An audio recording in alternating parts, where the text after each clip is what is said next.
Buenos días. Continuando con nuestro desarrollo de programa, tenemos lo referente al servicio diplomático y consular de la República.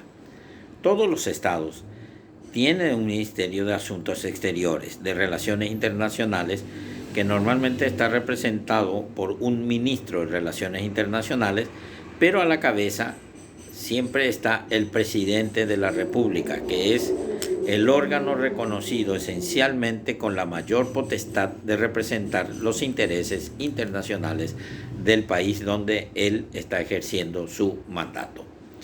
Este capítulo habla del Estado y las relaciones internacionales.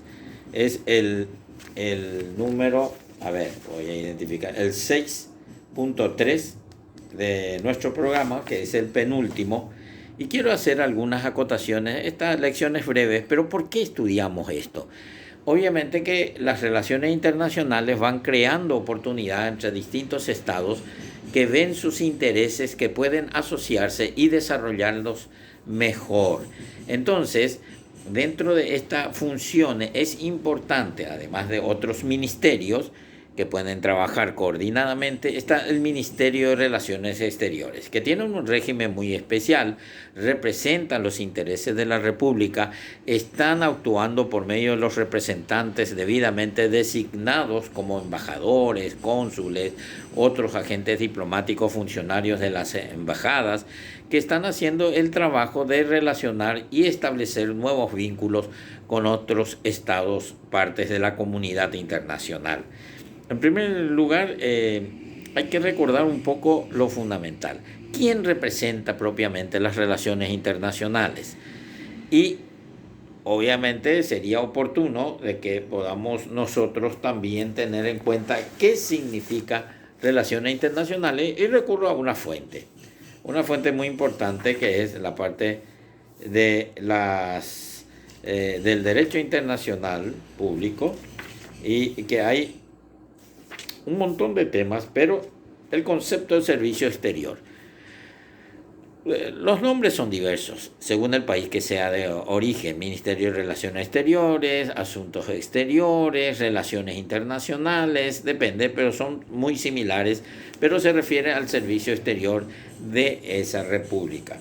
En primer lugar, servicio exterior como un término de uso internacional, que hace referencia al servicio diplomático y consular estatal en el extranjero, donde están acreditados los diplomáticos que en este caso representan a Paraguay, y donde pueden promover todo tipo de relaciones económicas, sociales, sectoriales, y donde aparece también el turismo, que puede promover mucho el desarrollo y también las comunicaciones entre los estados partes.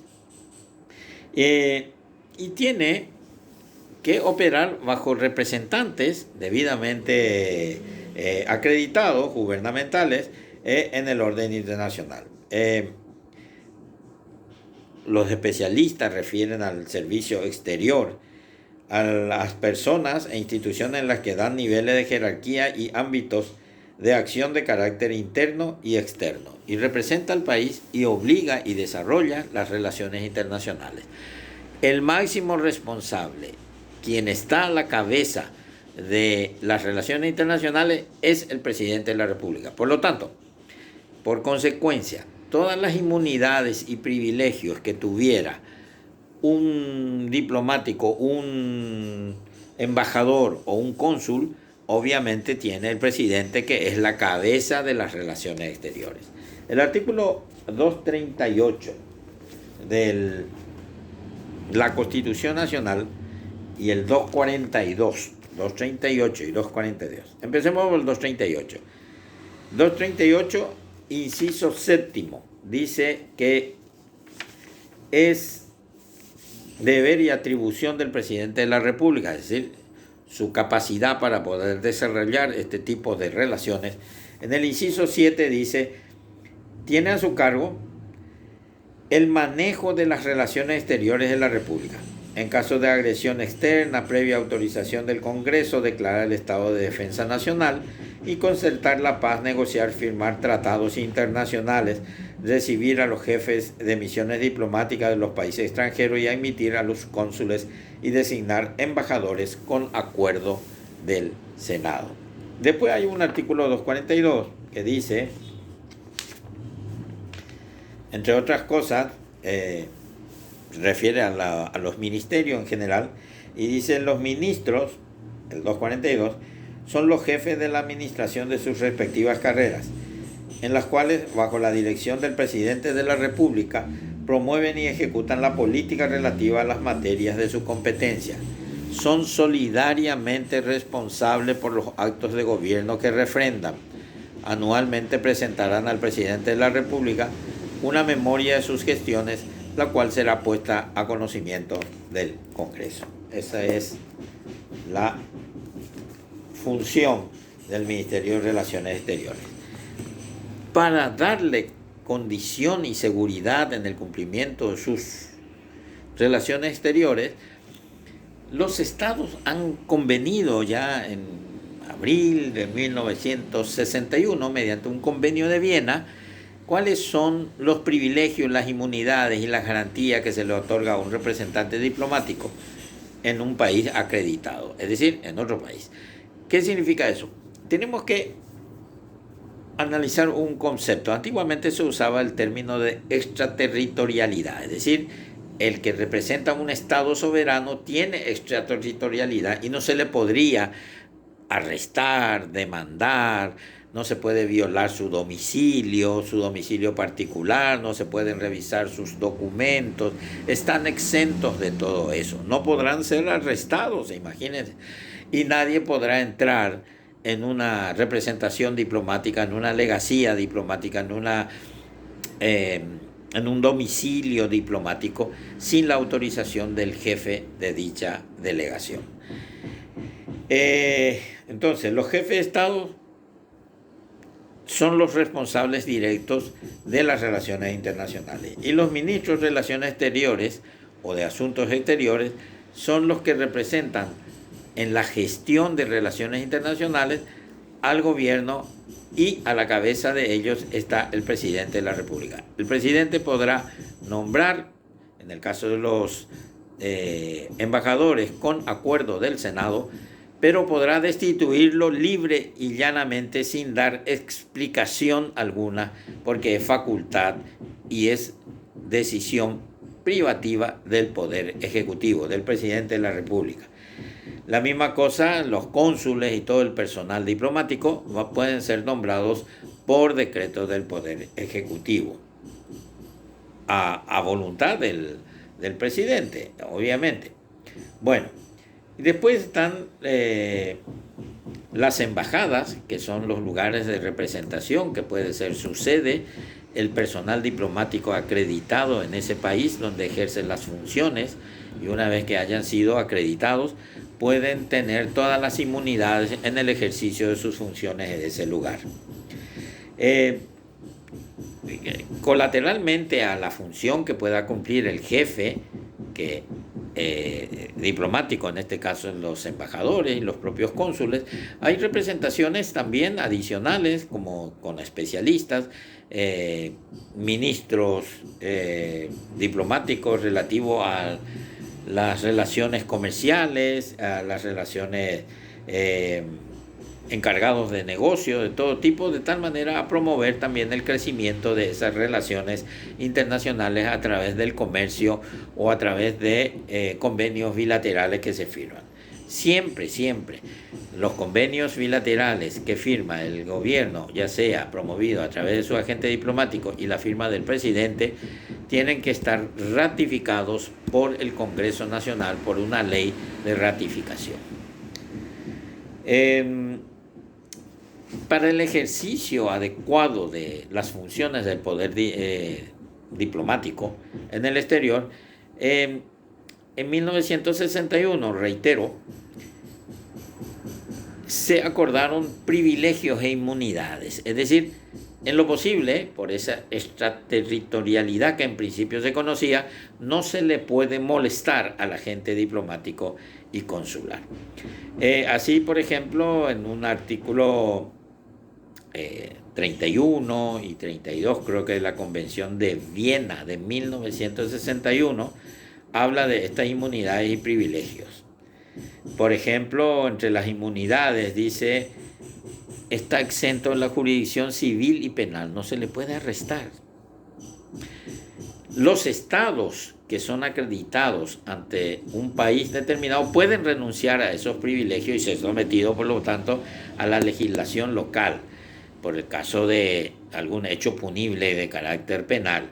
En lo civil no podrán ser embargados sus bienes, no podrán ser embargados los bienes de esa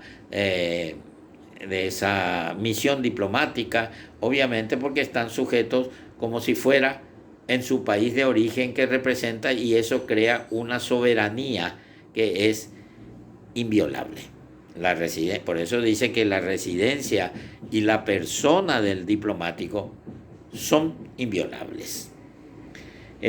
Por ejemplo, en la jurisdicción civil no se le puede molestar por ciertas cuestiones, salvo excepcionalmente por ciertas cuestiones que afectan a la vida diplomática y que por lo tanto no pueden ejecutar ni siquiera embargarse los bienes de esa legacía diplomática. El diplomático no está obligado a testificar, todos estamos obligados a testificar en principio, menos los diplomáticos, no se le puede obligar. Todos, la residencia en particular y sus documentos diplomáticos no pueden ser revisados.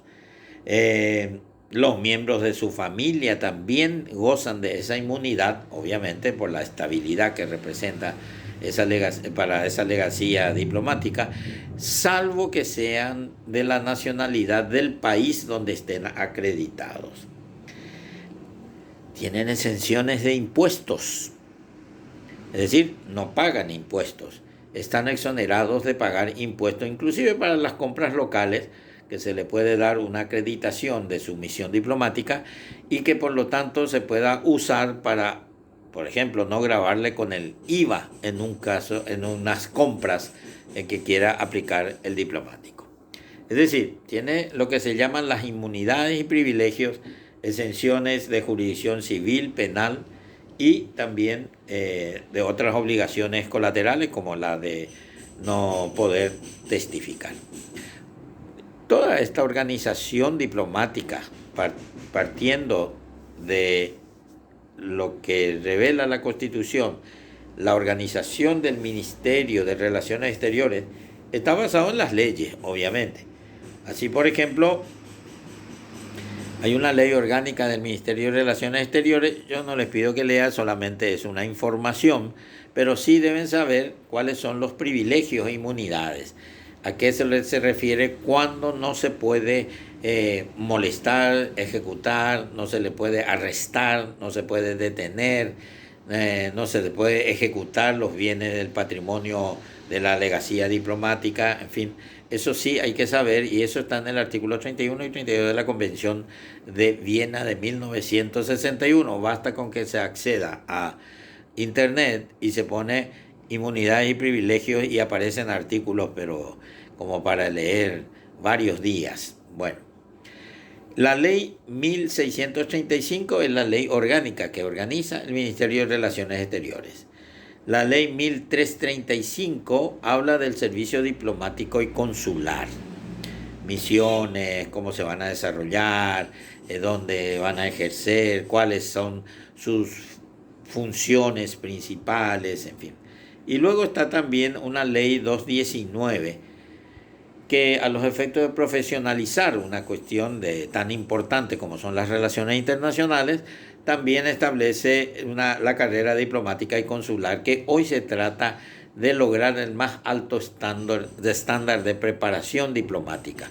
Hay carrera diplomática y el propósito de los estados es pasar de un sistema que antes era como ad libitum, una voluntad del presidente de la República, nombrar embajadores que le sean afines simplemente. Hoy se sigue haciendo así, pero tienen que tener la condición de ser personas egresadas de la escuela diplomática o consular o muy preparados en relaciones exteriores. Es decir, tienen que estar calificados para ejercer esa representación diplomática del Paraguay. Esto es lo importante que se puede saber básicamente del Estado y las relaciones internacionales. No se olviden las inmunidades y privilegios de esta Convención de Viena de abril de 1961, jurisdicción civil, penal, y hasta no se le puede obligar a testificar a un agente diplomático. Abarca a su familia y las otras personas designadas en la legacía diplomática y que cumplan funciones de representación del Paraguay. Esto es lo más importante. Así que con esto concluyo y la próxima clase estaremos desarrollando algunos organismos internacionales que trataremos de resumir lo máximo, ya que este capítulo final, el 7.1, tiene aparentemente una extensión, por lo menos la presentación de lo que es el capítulo tiene varios ítems y varios temas de qué hablar, pero se pueden resumir porque son temas genéricos que se pueden conseguir todo el temario, todo lo que necesitamos y que figura aquí en nuestro programa en internet. Así que esa es la fuente que podemos utilizar como primera consulta, todo lo relativo a este programa. Queda por desarrollar entonces el último programa. Estaremos también promoviendo alguna clase vía Zoom para poder hacer un repaso, una retroalimentación básica, y ya en este momento les pido también de que vayan terminando una pequeña investigación sobre algún tema del programa que ustedes tengan que presentar. Si me presentan en 8 días, por ejemplo, a más tardar para el 18 de este mes, me van a permitir corregir y poder calificar también en la parte de participación de clase y trabajos prácticos en clase. Muchas gracias. Hasta luego.